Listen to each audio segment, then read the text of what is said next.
မင်္ဂလာပါကျွန်တော်တို့မိုးဆက်ပဲဖြစ်ပါတယ်ဒီနေ့ကျွန်တော်ကြွားခြင်းနဲ့ကက်တရတော့ကျွန်တော်ပြီးခဲ့တဲ့စနေသတင်းတွေတော့ဆေးဦးမှာသွားပြီးတော့ဒီလောက်ထားတယ်ဒီပွန်ချို EV တွေပဲဖြစ်ပါတယ်ဆိုတော့ဒီပွန်ချို EV တွေကတော့ကျွန်တော်ပြောမှဆိုလို့ရှိရင်ပီကာဂျူပွန်ချိုပြီးသွားလို့ရှိရင်ဒီပွန်ချို EV ကလူကြိုက်များဆုံးပေါ့နော်ဒါပေမဲ့တော့လူမသိသူမသိလူကြိုက်များတယ်လို့ပြောမှာပေါ့ဘာလို့လဲဆိုတော့ကျွန်တော်တည့်ရလူပဲတည့်ရဒီကက်တွေရှိမှန်းအောင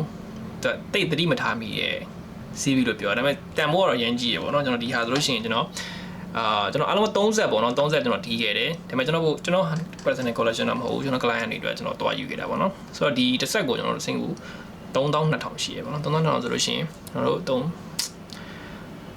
3200 1300လောက်လို့ရှိမယ်ပေါ့နော်8ကက်ထဲပေါ့နော်8ကက်ထဲအဲ့တော့ EV ဖြစ်ပြီးတော့ဘာလို့ evolution 8ကက်ပဲရှိတယ်ဆိုလို့ရှိရင်ဒီကက်ထူးခြားချက်ကကျွန်တော်တို့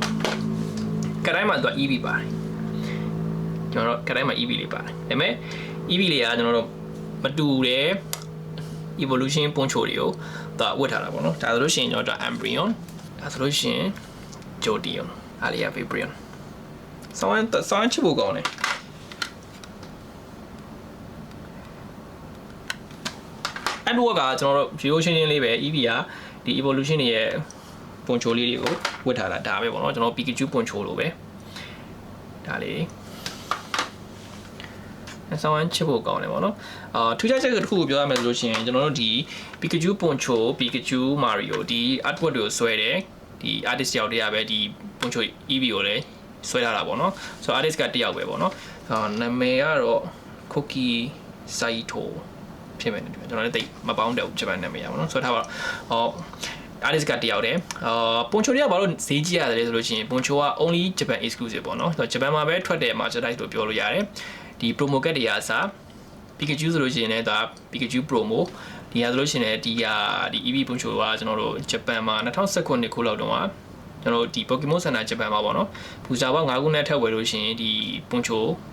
EV promo တကယ်ပေးတယ်ပေါ့နော်ဆိုတော့ဒါ exclusively ပေးတယ် promo ပေါ့နော်ကျွန်တော်တို့ဒီ box တွေမှာပါတဲ့ပွန်ချိုလို့တော့မဟုတ်ဘူးဒါပေမဲ့ promo ရဲ့သဘောတရား promo တဲ့ကျွန်တော်တို့ reprint လုပ်တဲ့ product တွေမှာမပါဘူးပေါ့နော်မပါတော့ကြာလာတဲ့နေ့မြဒီကောင်ကတန်ဖိုးတက်တယ်ပေါ့နော်ကျွန်တော် promo တွေဆိုလို့ရှိရင်ကျွန်တော် special box တွေမှာပါတာများဥပမာ Pokemon Center promo တို့ဒီ special box Japan special box promo တို့မှာပါတယ် promo ကတ်တွေကကျွန်တော်တို့ပို့ပြီးတော့တန်ဖိုးတက်တယ်ပေါ့နော်ဆိုတော့ဒီပွန်ချိုကတော့ကျွန်တော် Pokemon လောကထဲမှာဆိုလို့ရှိရင်ကျွန်တော်များခေါ်တာ Gold Standard ပေါ့နော် Gold Standard ကတ်လို့ခေါ်တယ်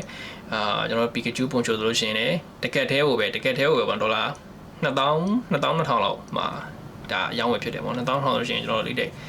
3800 နီးပါးလောက်ရှိရပေါ့နော်ဒီတကက်တည်းကိုပဲတော့တကယ်တည်းကိုပဲ3800 2000လောက်ရှိရတာ40မဟုတ် Pikachu ဆိုလို့ရှိရင်ကျွန်တော်တို့ဒီ X1 Charizard ပုံစံပွန်ချိုဝတ်ထားတာရှိတယ်နောက် Rayquaza နှစ်ကောင်နဲ့ဟာရှိတယ်ပေါ့နော်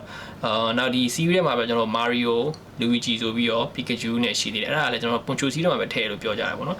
အဲ့ဒါဆိုလို့ရှိရင်လည်းကျွန်တော်တို့ဈေးတော်ကြီးကျွန်တော်တို့ဒီပွန်ချို wearing Pikachu ကအစုံရှိရပေါ့နော်အစုံရှိရဒါပေမဲ့အဲ့ခုနကကျွန်တော်ရှိရပြောခဲ့တဲ့ကတ်တွေကတော့ဒါလူကြိုက်များဆုံးပဲဆိုတော့ဒီပွန်ချိုတွေမယ်ဆိုလို့ရှိရင်နောက်တစ်ပြဿနာတစ်ခုကဒါအတုဆောင်အောင်ပေါ်တယ်ပေါ့နော်အတုကတော်တော်လေးကိုပေါ်တာကျွန်တော်စီးပေါက်စီရစားဒီပွန်ချိုပါတဲ့စီးပေါက်စီရစားအတုတွေကြောင်းတာပေါ့နော်ဒါပေါက်ဖော်ကြီးလက်ချက်တွေပေါ့နော်ကျွန်တော်အတုတွေလာကျွန်တော်တို့ sled တွေမှာစားအတုကလာတယ်ပေါ့နော်ဆိုတော့ဝယ်မယ်ဆိုရင်တော့ကျွန်တော်ကတေချာစိတ်ချရတဲ့ source တွေကနေပြီးတော့တေချာလေးစစ်စစ်ပြီးတော့ slab ကိုဝယ်ဖို့အားပေးတယ် raw တော့ဖင်ရပြီးမဝယ်ဖို့အားပေးတယ်ပေါ့နော် raw ဟာရှာတော့တန်ဖိုးကလည်းရမ်းကြီးတယ်ကိုက10ရမှာလား9ရမှာလားမကျင်းသေးတဲ့အတွက် short မို့ရခိုင်တော့80ရခိုင်တော့အသေးကြနေပေါ့နော်ဆိုတော့ဝယ်မယ်ဆိုလို့ရှိရင် slab တွေဝယ်တာပိုကောင်းတယ်ပေါ့နော်ဆိုတော့ဒီကျွန်တော်ဒီပွန်ချိုကတော့ကျွန်တော်အားလုံး30ဝယ်လာတာပေါ့နော်30ကိုမှဒီနောက်ဆုံးဝယ်တဲ့တစ်ဆက်ကတော့3200စင်ကာပူ3200ပေးရတယ်ဒါပေမဲ့တော့ဘာလို့လဲဆိုတော့ sequential ဖြစ်သွားတာပေါ့နော် sequential အားလုံး8ကတ်မှာ9ကတ် sequential ဖြစ်တယ်ဒါပေမဲ့ SPO ငကောင်ပဲ sequential စီးထဲမှာမပါဘူးပေါ့နော် sequential ဆိုတော့ကျွန်တော် PSA ရဲ့ဒီ set number ကအစင်လိုက်ဖြစ်နေတာပေါ့နော်အဲ့ဒါကို sequential လို့ပြောတာပေါ့နော်ဆိုတော့ကျွန်တော်တို့ဒီ8ကတ်ကတော့10လားပြောတာသူ grade လုပ်တဲ့အချိန်မှာ8ကတ်က9ထွက်သွားတဲ့အတွက်ကျွန်တော်သူ fully sequential မဖြစ်တော့ဘူးလို့ပြောတယ်အဲ့တော့ကြောင့်သူအဲ့ဒါကို10တက်ဝယ်လာတာပေါ့နော်9ကတော့သူပြန်ရောက်လိုက်တယ်လို့ပြောတယ်ဆိုတော့ဒီကတ်တွေကကျွန်တော်ရှေ့တမ်းပြောခဲ့သလိုပဲလူမသိသူမသိနာမည်ကြီးနေတဲ့ကတ်တွေပေါ့နော်ဘာလို့ဆိုတော့တချို့တွေခုမှစပြီးဝင်လာတဲ့လူဆိုရင်ဒီကတ်ရှိမှန်မသိရလူတွေလည်းရှိတယ်ပေါ့နော်ဆိုတော့ဒီကတ်ကရှားတယ် grade လုပ်ထားတဲ့ကတ်ကိုရဖို့ဆိုတာက market မှာတော်တော်လေးရှားရတယ်ဒါပေမဲ့တကယ်ချင်းစီလိုက်ဝယ်မယ်ဆိုလို့ရှိရင်လည်းဈေးကတကမတူဘူးပေါ့နော်ဒီထဲမှာဆိုလို့ရှိရင်ဒီ series မှာဆိုကျွန်တော်တီးသလောက် Embryon ဈေးကြီးတယ်ကျွန်တော်တို့ Glaceon နဲ့ Leafeon ကစီးကြည့်ရပေါ့နော် Flareon နဲ့ Baby တော့ပြန်အဲ့လောက်မရှိဘူးကျွန်တော်စိတ်တင်1000 2000 3000နေဆိုတော့ဒီမှာအများဆုံးကတ်ဆိုလို့ရှိရင်စင်ဘူးUSD 9000လောက်ရှိရပေါ့နော်ဆိုတော့ဒီနေ့ကတော့ဒီလောက်ပဲပေါ့နော်ဒီကတ်တွေအကြောင်းကတော့ဒီလောက်ပဲကျွန်တော်စီမှာအားလုံးကျွန်တော်ဒီရက်ပိုင်းထဲမှာပဲ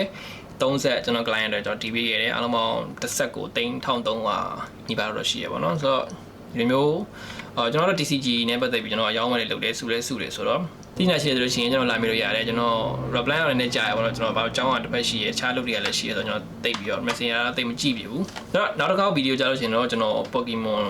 တို့မဟုတ် One Piece TCG နဲ့ပတ်သက်တဲ့ဟာတွေကိုဘယ်လိုကျွန်တော် business တခုလို့ဘယ်လိုလုပ်မလဲဘာတွေစုတင်လဲဆိုတဲ့ဟာကိုကျွန်တော်ရှင်းရှင်းပြောပြမယ်ပေါ့နော်ဆိုတော့ဒီနေ့ကတော့ပဲကျွန်တော်အမြင်နဲ့ like and share လုပ်ပြီးတော့ follow လုပ်ပြီးတော့ podcast ရတဲ့ comment ဝင်ပြီးတဲ့သင်ငယ်ချင်းတွေအားလုံးလည်းကျေးဇူးတင်ပါတယ်